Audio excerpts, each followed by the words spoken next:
साथियों, आज देश में एनिमेशन, विजुअल इफेक्ट्स, गेमिंग और कॉमिक AVGC इस सेक्टर की भी तेजी से विकास हो रहा है।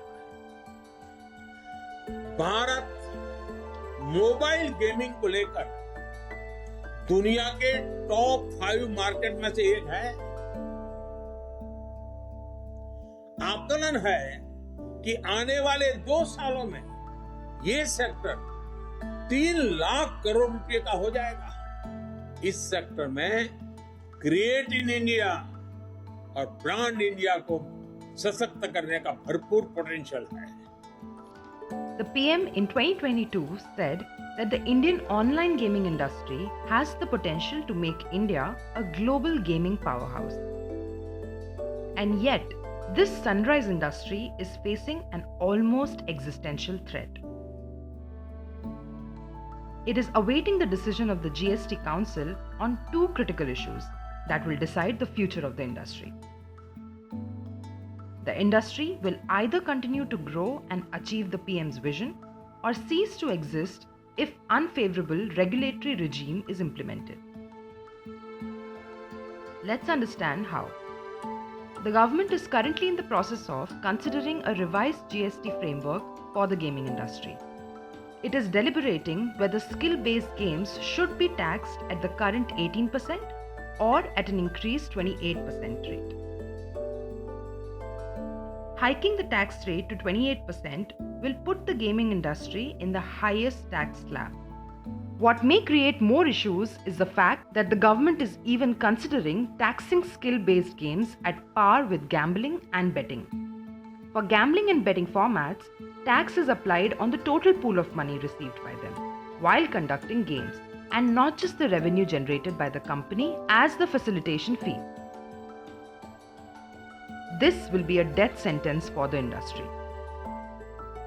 The industry practice currently is that if a player pays 100 rupees, say about 15 rupees is the service fee charged by the company, while the rest 85 rupees becomes part of the prize pool that is directly distributed to the winners of the game. None of that money goes to the company. More issue. Under the current law, GST is payable on the 15 rupees, which is consideration for the service, at 18% for skill games.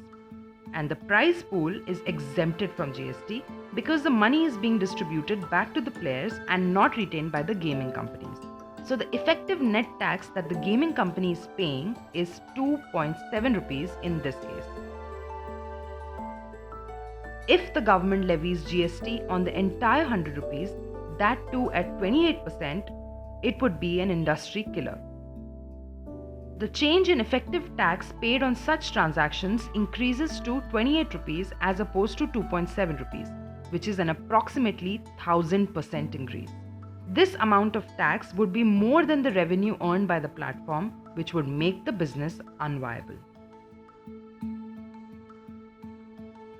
If this GST regime is enacted, then it will have severe implications for all stakeholders and wipe out the entire online gaming industry.